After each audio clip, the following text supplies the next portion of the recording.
The heavy steel blast doors locked behind her with a deafening final clang, leaving Sylvia alone in the suffocating darkness of the cavern.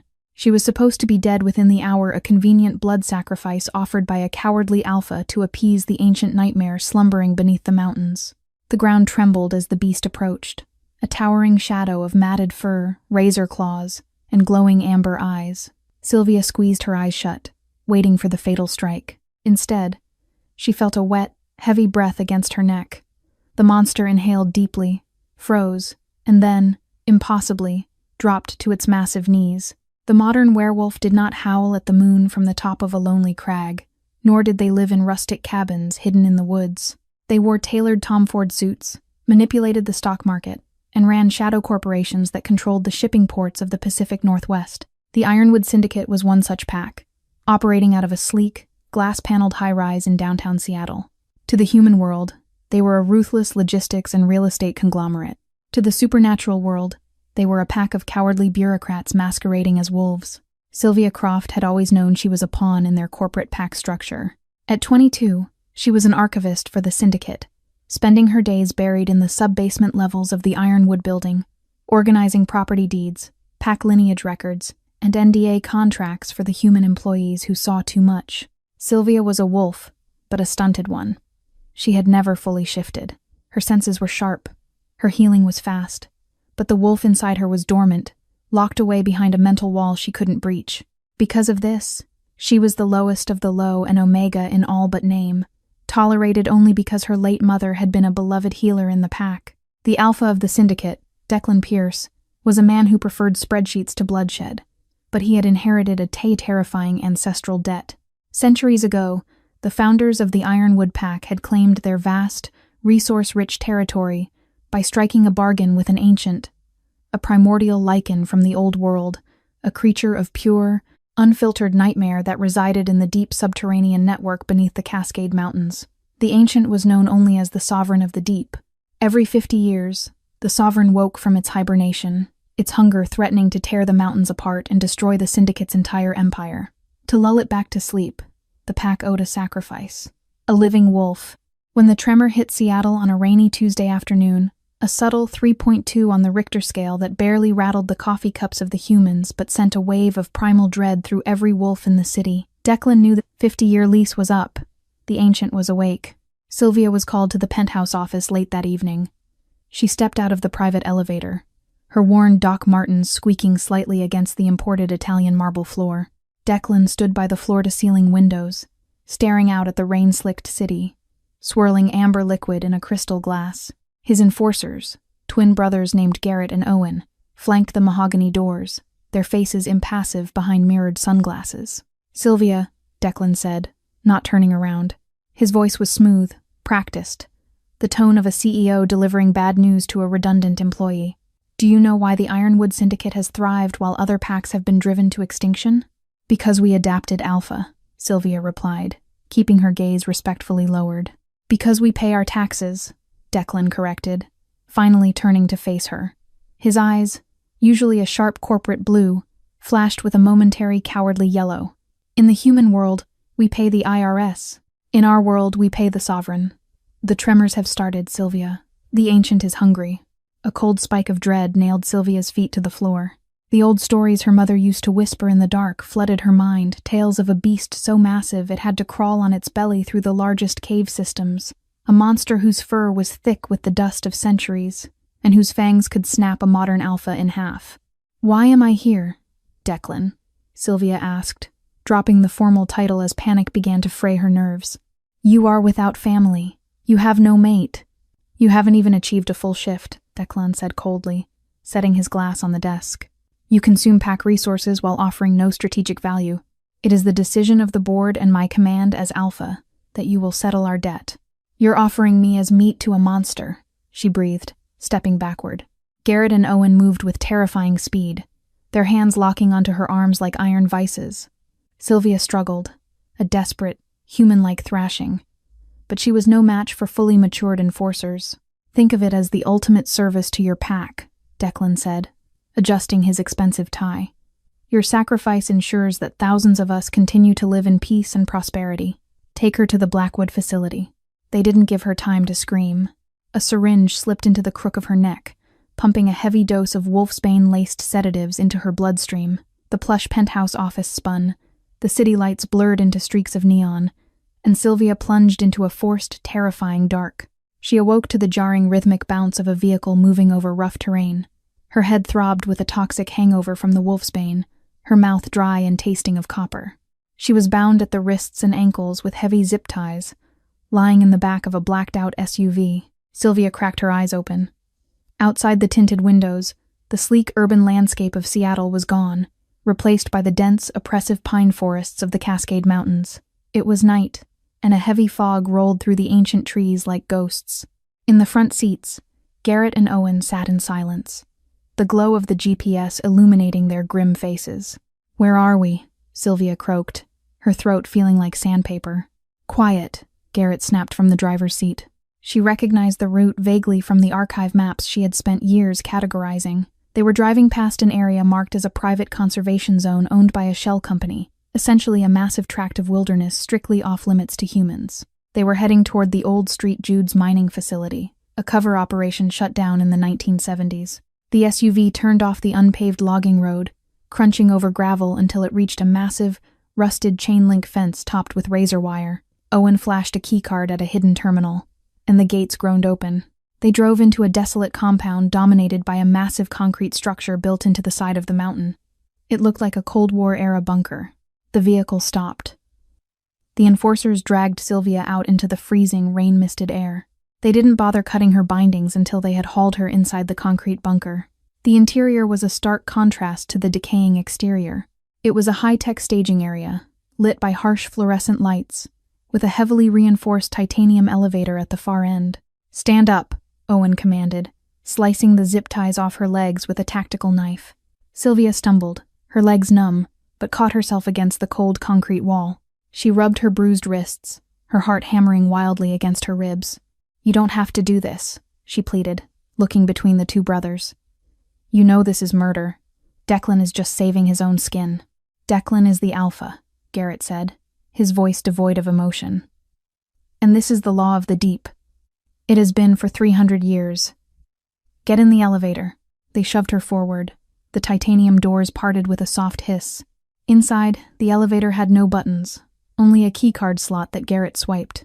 "May the goddess grant you a quick end," Owen muttered, a rare flicker of pity crossing his eyes just before the doors slid shut, sealing Sylvia inside. The descent was agonizingly slow. The elevator hummed, plunging deep into the bedrock of the mountain.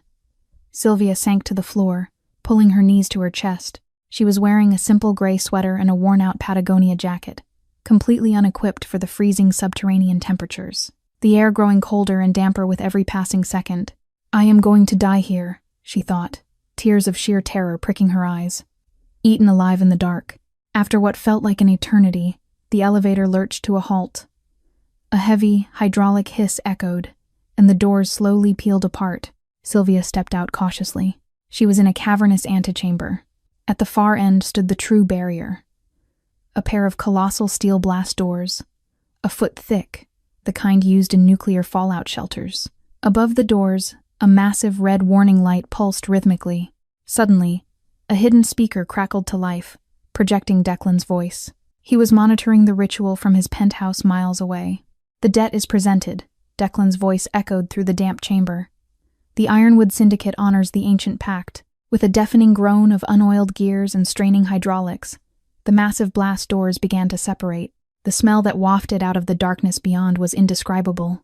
It was the scent of damp earth, ozone, crushed bone, and an overwhelming, primal musk that made Sylvia's dormant inner wolf whimper and claw at her mind to flee. The doors opened just wide enough for a person to pass. "Walk forward, Sylvia," Declan commanded over the intercom. "Do not make us send the gas down there to force you." Knowing she had no choice, trembling so violently she could barely stand, Sylvia stepped through the gap. The moment she crossed the threshold, the blast doors slammed shut behind her with a concussive boom that rattled her teeth. The heavy locks engaged. She was in the maw. The cavern was impossibly vast. Bioluminescent fungi clung to the stalactites far above, casting a faint, sickly green glow over the jagged rock formations. The ground was littered with the remnants of past sacrifices, tarnished silver jewelry, scraps of fabric that had survived the decades, and bones, so many bones. Then, she heard it, a low, rumbling growl that didn't just vibrate in the air, but shook from the deepest shadows of the cavern. Two massive, glowing amber eyes blinked open. They were suspended nearly 10 feet off the ground. Sylvia froze, her breath caught in her throat.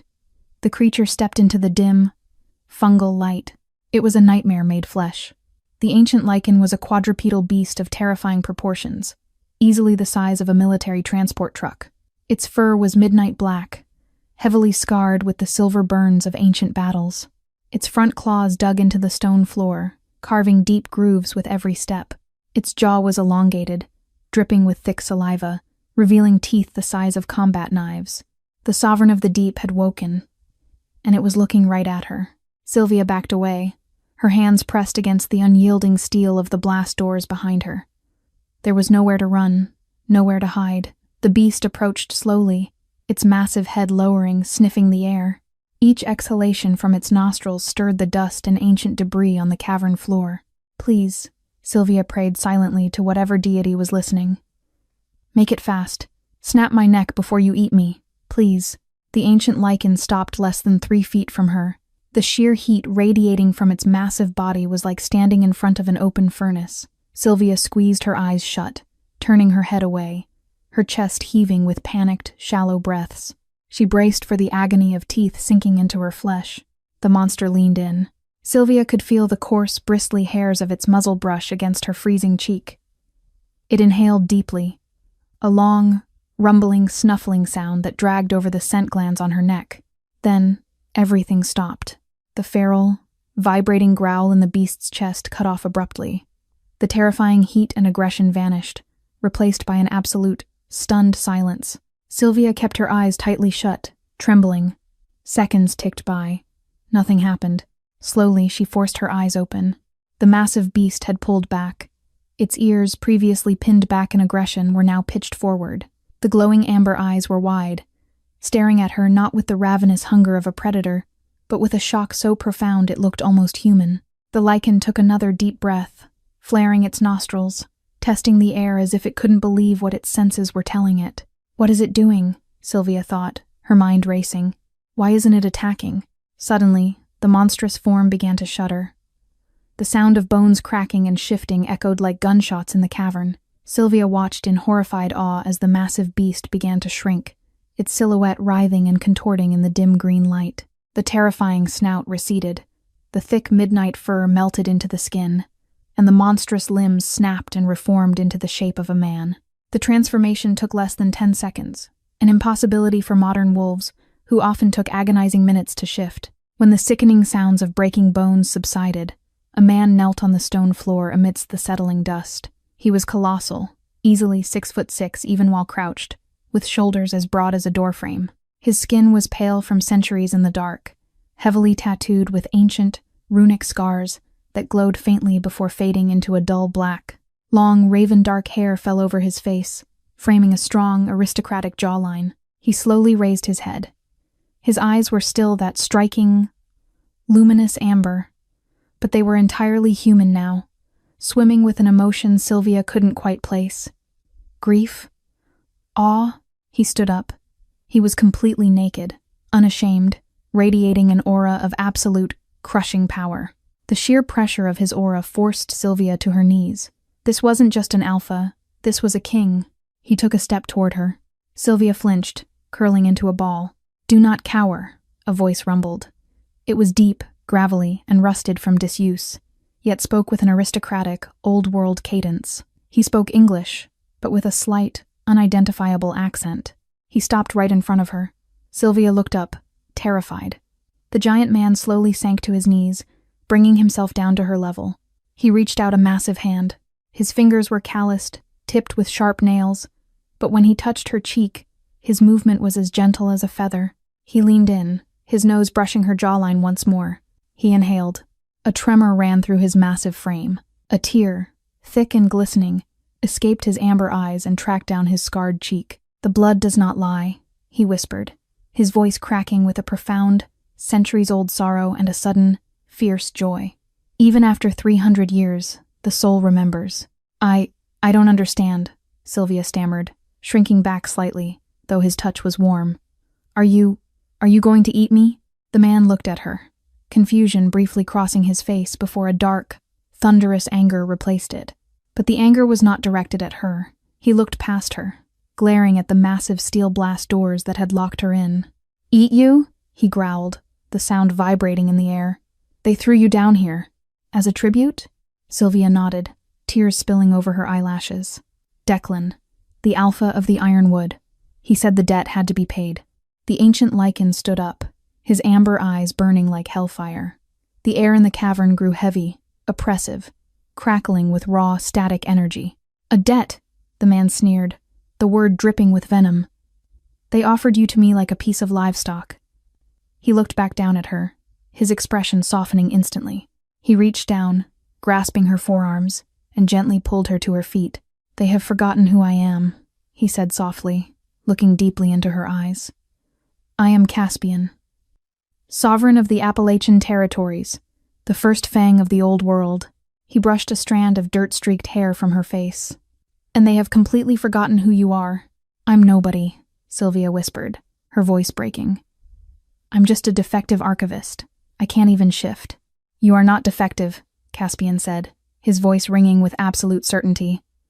Your wolf is not dormant, little one. It is bound by the diluted, weak bloodlines of these modern fools who call themselves alphas.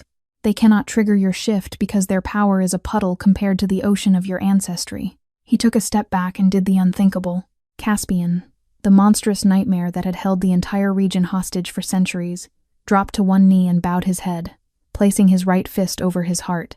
You bear the scent of the Sunwalker lineage, Caspian declared, his voice echoing off the cavern walls, solemn and resonant. The blood of my lost mate, the true sovereign of our kind. You are no sacrifice, Sylvia. You are my queen. Sylvia stared at the giant, naked man kneeling before her, her mind fracturing under the weight of his words. Queen? She, the lowest omega of the Ironwood Syndicate, the girl who got coffee for the enforcers and filed paperwork in the basement. They locked you in here to die, Caspian continued, looking up at the blast doors.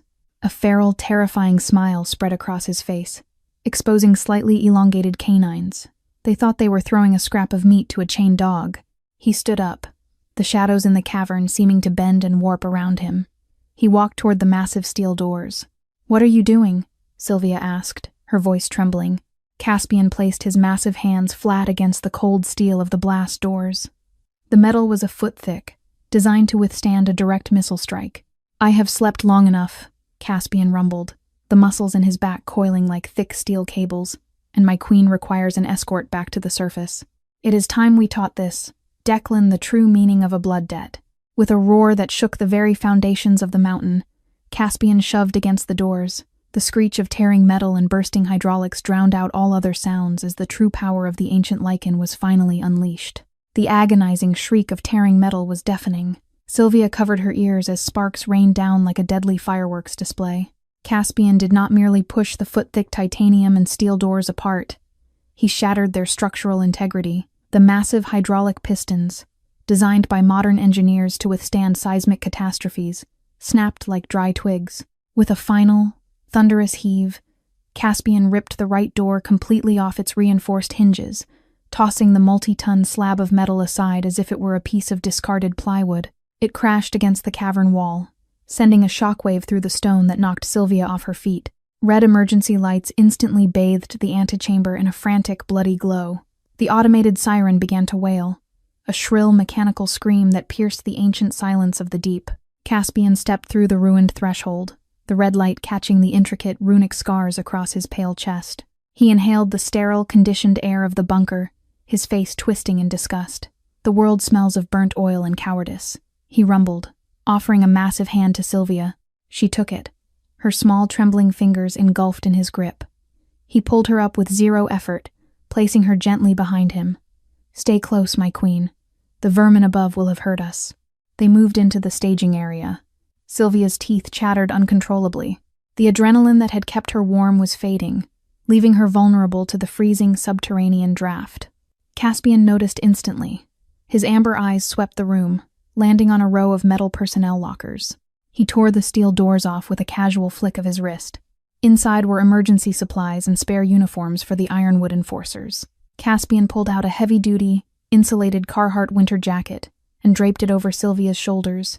The scent of stale cedar and chemical fabric softener clung to it, but the warmth was immediate. He then pulled out a pair of dark tactical cargo pants, a 5.11 tactical brand and a black thermal Henley. Given his massive, 6'6" frame and broad shoulders, the clothes strained against his musculature, the fabric pulling tight across his chest, but it was enough to cover him. As he dressed, Sylvia leaned against the cold concrete wall, her mind spinning. Caspian, you called me a sunwalker. What does that mean? Declan always said my bloodline was diluted. He said I was an omega, because my inner wolf was defective. Caspian paused, turning to face her. The feral edge in his eyes softened into a profound, aching sorrow. They lied to you, Sylvia. The alphas of this era rule by the moon, a fickle, waning source of power.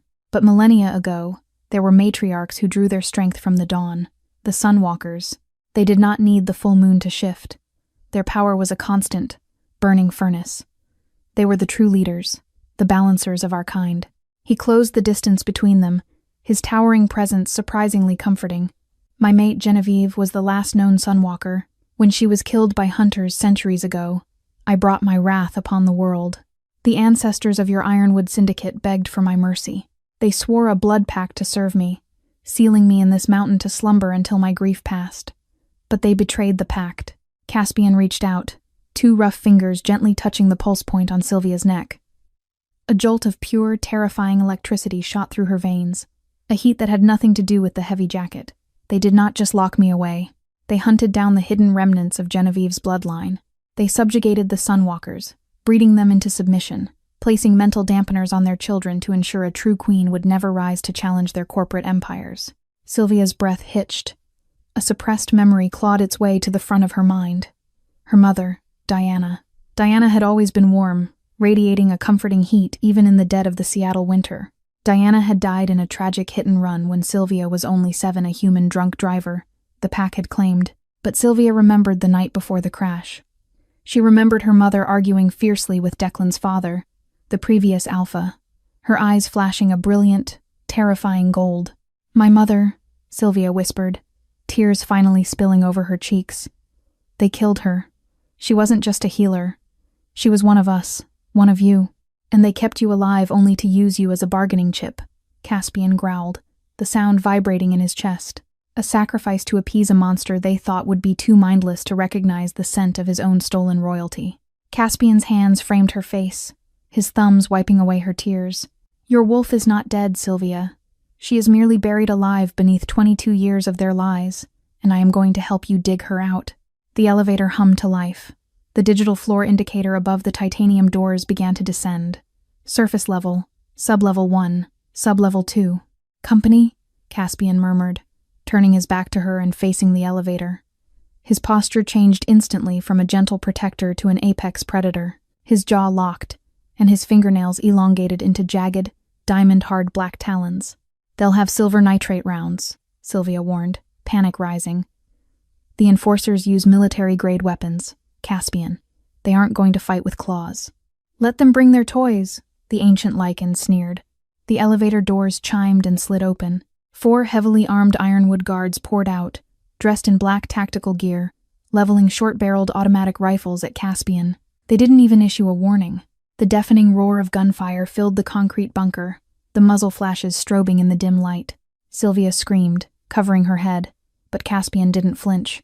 He moved with a speed that defied physics. He wasn't a blur. He simply ceased to be in one place and appeared in another. The silver nitrate bullets chewed into the concrete wall where he had stood a millisecond before. Caspian slammed into the vanguard, a devastating impact that shattered the man's tactical armor like glass. He grabbed the barrel of the nearest rifle, crushing the steel flat in his grip, and backhanded the guard with enough force to send him flying across the room. The remaining 2 guards panicked, trying to adjust their aim, but Caspian was already among them. He didn't shift fully, he didn't need to. He moved with cold, ancient efficiency, neutralizing the threat in a matter of seconds. He left them unconscious and groaning on the floor, their weapons reduced to twisted scrap metal. He didn't shed a drop of blood. He simply stepped back, his chest rising and falling rhythmically, and looked back at Sylvia. "Come, my queen," Caspian said, stepping into the blood-stained elevator. "We have a city to take." The rain in Seattle was unrelenting, a heavy, freezing deluge that washed the neon-lit streets in a slick sheen. The skyline was dominated by the Ironwood Tower, a sleek monument of glass and steel that housed the most ruthless werewolf syndicate on the West Coast. On the 85th floor, the penthouse was alive with the low murmur of wealthy, powerful predators. Declan Pierce stood at the head of a massive mahogany boardroom table, holding a crystal tumbler of Macallan 25. He was dressed impeccably in a charcoal Brioni suit, his Rolex Daytona catching the soft overhead lighting. Around the table sat the pack elders, men and women in designer gowns and bespoke tailoring, the architects of the Ironwood's corporate dominance. "The seismic activity beneath the Cascades has completely ceased," Declan announced, a smug smile playing on his lips as he raised his glass. "The geological surveys confirm the mountain is stable. The sovereign has accepted our tribute." A collective sigh of relief washed over the room. "A regrettable loss," the Croft girl, one of the elders, a woman draped in diamonds, said with mock sympathy. "But she was an Omega, a necessary deduction from the pack's balance sheet." "Precisely." Declan nodded, taking a sip of the expensive scotch. "We have secured another 50 years of undisputed rule. To the Ironwood Syndicate." "To the Syndicate," the board echoed. 70 floors below, a black Cadillac Escalade smashed through the reinforced glass doors of the lobby.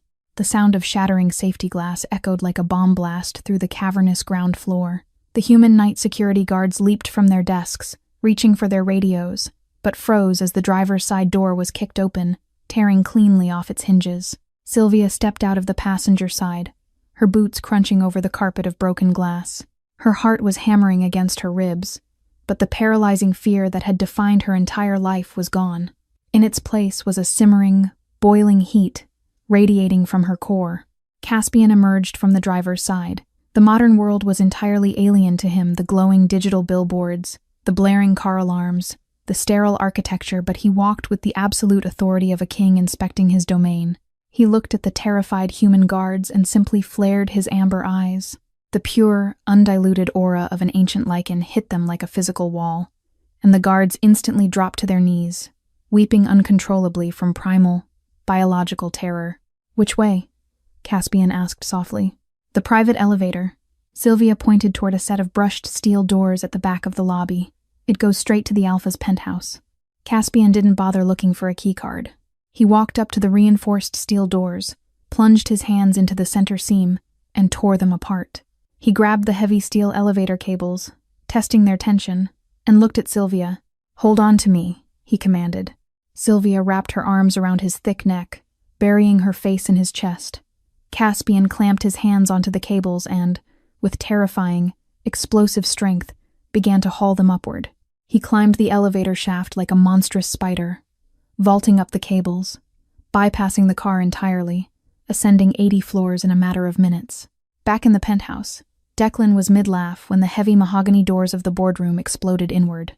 Splinters of expensive wood rained down on the crystal glasses and financial reports. The laughter died instantly. Garrett and Owen, the twin enforcers, immediately shifted, their bones cracking as they took on their half-wolf forms, snarling and leaping to the front of the room to protect their alpha. The dust settled, revealing 2 figures standing in the ruined doorway. Declan's face drained of all color. His custom-tailored suit suddenly felt like a straitjacket. He stared, wide-eyed, as Sylvia Croft stepped into the room. She looked disheveled, wearing an oversized Carhartt jacket, but she wasn't cowering. She stood tall, her chin raised, and behind her stood a god of the old world. Caspian stepped fully into the light. The sheer density of his presence suffocated the room. Several of the older pack members gasped, clutching their chests as their inner wolves submitted instantly, forcing them to drop to the floor. The air pressure in the penthouse dropped, the expensive floor-to-ceiling windows rattling in their frames. "Declan Pierce," Caspian's voice rumbled, a sound that seemed to emanate from the walls themselves. "You owe a debt." "Kill him!" Declan shrieked, his corporate veneer shattering completely. He scrambled backward, drawing a specialized, silver-loaded magnum from a hidden holster under the table. Garrett and Owen lunged. They were the best fighters in the syndicate, biologically enhanced and brutally trained. Caspian didn't even break his stride. As the massive furry bulk of Garrett collided with him, Caspian caught the enforcer by the throat with one hand. With a sickening crunch, he slammed Garrett onto the mahogany table, snapping the thick wood in half. Owen slashed at Caspian's back, his claws tearing through the 5.11 shirt. Caspian didn't bleed. The flesh beneath was harder than steel. The ancient turned, backhanded Owen with an open palm, and sent the second enforcer crashing through a marble pillar. The fight was over in 3 seconds. Declan raised his magnum, his hands shaking violently. He fired. The silver bullet struck Caspian squarely in the chest. The Ancient Lycan barely flinched. He reached into the torn fabric of his shirt, dug 2 fingers into his own pectoral muscle, and casually plucked the flattened silver slug out of his flesh. He flicked it onto the carpet. "Silver weakens the wolves of the moon," Caspian said, his amber eyes burning a hole through Declan. "It does nothing to the wolves of the deep." Caspian took a step forward, preparing to tear the Alpha's head from his shoulders. "Wait." The word was spoken softly, but it cut through the room like a razor. Caspian stopped instantly, stepping aside. Sylvia walked forward. The heavy jacket slipped from her shoulders, pooling on the floor. As she approached Declan, the oppressive, terrifying aura of the Ancient Lycan seemed to recede, replaced by something entirely different. The air in the penthouse grew blindingly hot. The latent scent of damp earth and ozone was burned away by the smell of ozone and searing sunlight. Declan stared at her, horrified.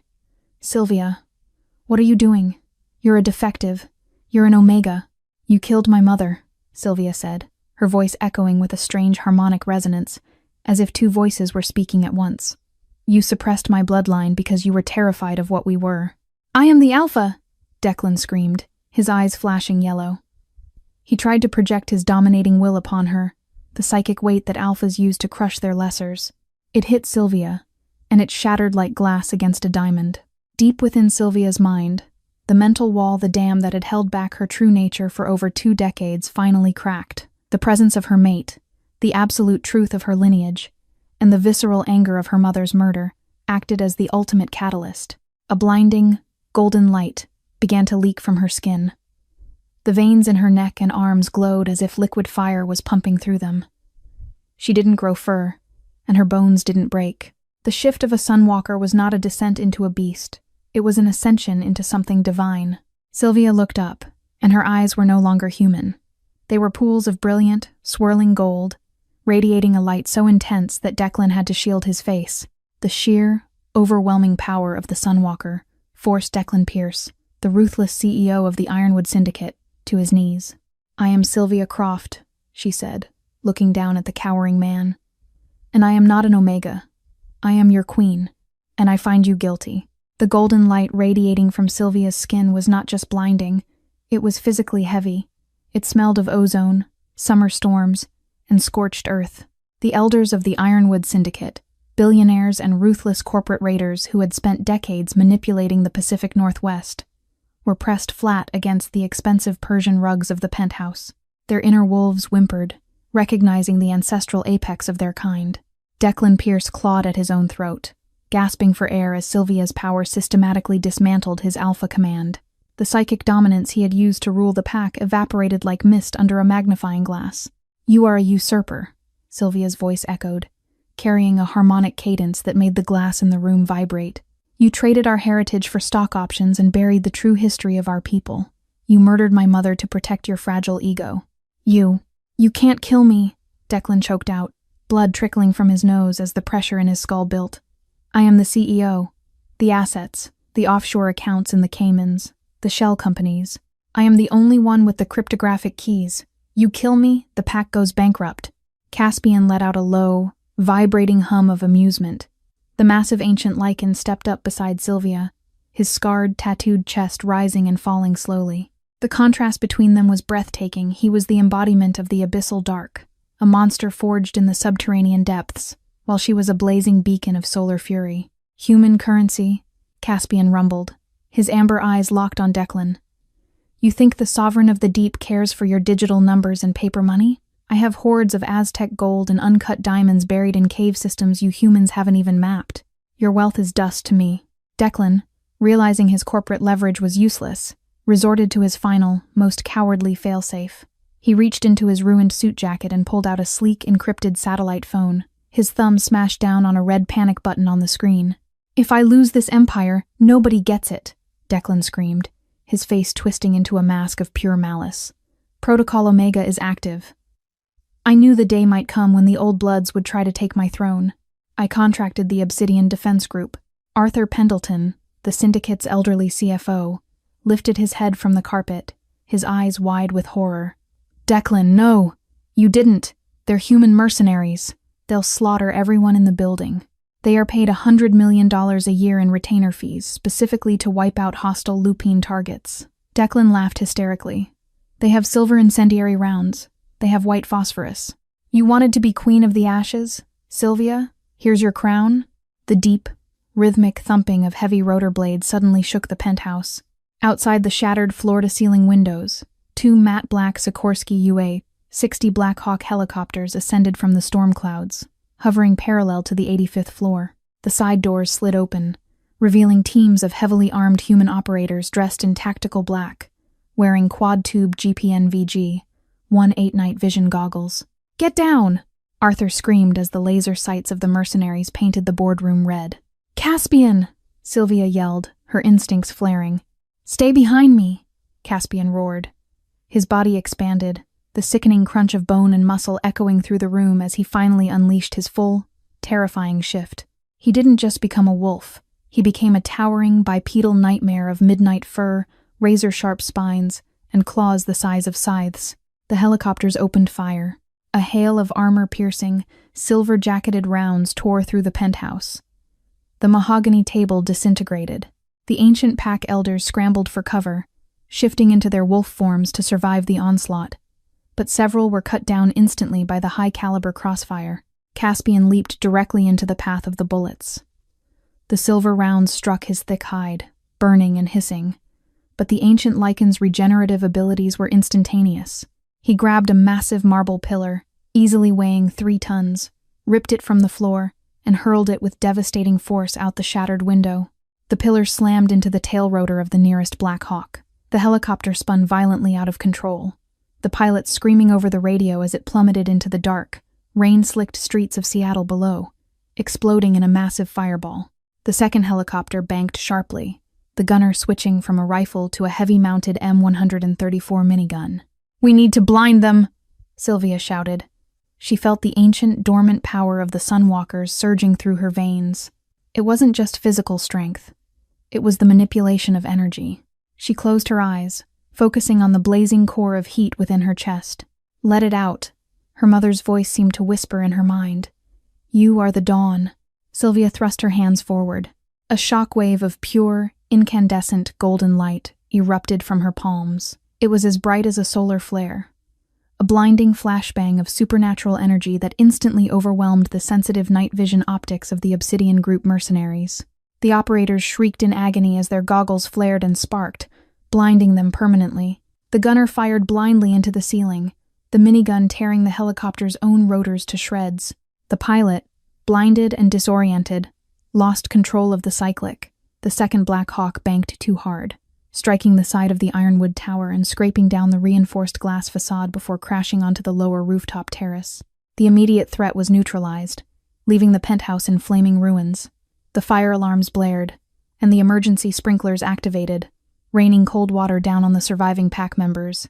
Caspian, breathing heavily, shifted back into his human form. He was covered in blood and silver burns, but the wounds were already closing, his pale skin knitting itself back together in seconds. He turned to Sylvia, his amber eyes glowing with absolute reverence. "A true Sunwalker," he murmured, walking over to her and taking her hands, which were still smoking slightly from the energy release. "You fight with the fury of a dying star." Sylvia looked around the destroyed boardroom. Several elders were dead. Garrett and Owen were unconscious or dead in the rubble. And Declan Pierce was crawling toward the private elevator, his legs broken from the shockwave of Sylvia's light. Caspian moved to intercept him, his claws extending, but Sylvia placed a hand on his massive chest. "No," Sylvia said, her voice cold and commanding. "He doesn't get a quick death. He doesn't get to die a martyr." She walked over to the crippled Alpha. Declan looked up at her, weeping in pain and terror. "Sylvia, please," Declan begged. "I can give you everything. I have the passwords. I have the deeds to the Blackwood facility. I can make you the richest woman in North America. I was an archivist for 4 years. Declan, Sylvia said, kneeling beside him. I already know all the passwords. I know where you hid the money. I know the names of the politicians you bribed. I know everything. She placed her hand on his forehead. You stripped me of my dignity. You tried to feed me to the dark. Now, I strip you of your wolf. Sylvia channeled her light, but instead of projecting it outward, she forced it directly into Declan's mind. The Sunwalker energy burned through his neural pathways, targeting the primal connection to his inner beast. Declan screamed a sound of sheer, soul-tearing agony. The pack elders watched in hushed, terrified awe as the Alpha's yellow eyes permanently faded to a dull, milky human brown. The psychic severing was complete. Declan Pierce was no longer a werewolf. He was completely, irrevocably human. Throw him out onto the street, Sylvia commanded the surviving enforcers who had slowly emerged from the rubble, their heads bowed in submission. Let him navigate the world as the weak, powerless human he always was inside. If any wolf in this city offers him aid, they will answer to me. The morning after the siege of the Ironwood Tower, the skies over Seattle cleared, but the corporate world was in absolute freefall. The human authorities, local police, the FAA, and federal investigators swarmed the financial district, demanding answers for the catastrophic helicopter crash that had scarred the side of the 85-story skyscraper. To the human eye, it was a tragic, multi-million-dollar aviation disaster caused by a catastrophic engine failure during a private security drill. Sylvia Croft made sure of it. Drawing on her 4 years as an overlooked, invisible archivist in the sub-basements of the syndicate, Sylvia knew exactly which human politicians were on the payroll, which federal judges owed the pack favors, and which crisis management PR firms to activate. Sitting at the head of the shattered mahogany table in a hastily repaired boardroom, wearing a borrowed oversized cashmere sweater, she systematically ordered the surviving pack elders to scrub the incident from existence, transfer $50 million from the Cayman accounts to the widows of the Obsidian Group pilots. Sylvia commanded, her golden eyes fixed on Arthur Pendleton, the trembling CFO, draft an ironclad NDA through the legal fixers at Skadden Arps. As for Declan's sudden retirement, issue a press release to the Wall Street Journal stating he has stepped down due to an aggressive, early-onset neurological condition. He is currently seeking holistic treatment in a remote, undisclosed facility. It was a brilliant, airtight lie. The reality was that Declan Pierce, stripped of his wolf and his mind broken by the sheer force of a Sunwalker's light, was wandering the streets of Portland as a homeless, powerless human, terrified of his own shadow. With the human world pacified, Sylvia turned her attention to the supernatural rot within her own kind. She rebranded the syndicate as the Dawn Court. Her first official edict as queen was to unseal the restricted archives. For decades, alphas like Declan had documented wolves who showed anomalous traits, unusually high body temperatures, resistance to lunar cycles, or an inability to shift under alpha command. These wolves had been labeled omegas, defective runts, and pushed to the margins of pack society to serve as janitors, couriers, or, in Sylvia's case, file clerks. Sylvia sent Caspian's newly appointed enforcers across the Pacific Northwest to find them. They were brought to a massive, sprawling private estate in the Snoqualmie National Forest, a property Sylvia had legally seized from one of Declan's shell companies. There, under the towering Douglas firs, Sylvia began the arduous process of healing her people. She used her own radiant, solar energy to shatter the psychological dampeners that had been forced upon these wolves since childhood. The forest became a sanctuary of golden light and tears, as dozens of defective omegas finally shifted, shedding their stunted forms to reveal the brilliant, heat-radiating coats of the Sunwalker lineage. While Sylvia rebuilt the pack's soul, Caspian secured its absolute independence. The Ancient Lycan had no patience for human stock markets or fiat currency. Paper is fragile, and digital numbers can be erased by a keystroke, Caspian murmured to her one evening, standing on the balcony of their new estate, looking out over the misty tree line. We will not rely entirely on the wealth Declan stole. A week later, Caspian led a specialized, heavily blinded excavation team back down into the subterranean caverns of the Deep Cascades. They bypassed the ruined Blackwood facility and ventured into unmapped, primordial tunnel systems. When they returned to the surface, they brought with them the Sovereign's true hoard: heavy, iron-bound chests filled with centuries-old Aztec gold, Spanish silver from lost galleons, and leather pouches heavy with uncut, flawless diamonds. By funneling the raw gems through discreet, high-level brokers in Antwerp and Geneva, Caspian injected billions of untraceable, hard assets into the Dawn Court's treasury. They were untouchable. 6 months after the fall of the Ironwood Syndicate, the formal coronation took place. It was not held in a sterile, glass-paneled penthouse, but deep within the ancient heart of the Snoqualmie woods, surrounded by waterfalls and moss-draped stones. Over 3,000 wolves from across the continent gathered, their eyes glowing in the pre-dawn twilight. The air was thick with the scent of pine, damp earth, and a crackling, electric anticipation. Sylvia stood on a raised dais of natural, unhewn granite. She wore a custom, ethereal gown of deep emerald silk, designed by Oscar de la Renta, the fabric catching the faint ambient light. Her golden eyes were radiant, her presence blanketing the massive, anxious crowd in a warm, protective wave of heat. She was no longer a frightened girl waiting for the executioner. She was a sovereign in her own right. Caspian stepped out from the shadows of the ancient trees. He had adapted to the surface world with terrifying grace. He wore a bespoke, midnight blue suit, crafted by a master tailor on Savile Row, perfectly fitted to his colossal, 6'6" frame. Yet, beneath the expensive wool and silk, the devastating, predatory aura of the first fang of the old world rolled off him in waves. He walked up the stone steps of the dais, the massive crowd parting for him in absolute reverent silence. He stopped before Sylvia, reaching out to take her hands. His amber eyes, once filled with the agonizing sorrow of a 300-year slumber, now burned with absolute devotion. "They locked me in the dark because they feared the monster I was," Caspian whispered, his gravelly voice carrying only to her ears over the sound of the rushing wind. "But you reached into the abyss and pulled out a king." "You were never a monster, Caspian," Sylvia replied softly, her thumbs brushing against his knuckles. "You were just waiting for the sunrise." Caspian turned to face the thousands of gathered wolves. He did not roar to demand their submission, nor did he project the suffocating psychic weight of a traditional alpha. Instead, he raised Sylvia's hand high into the air just as the sun crested the jagged peaks of the Cascade Mountains.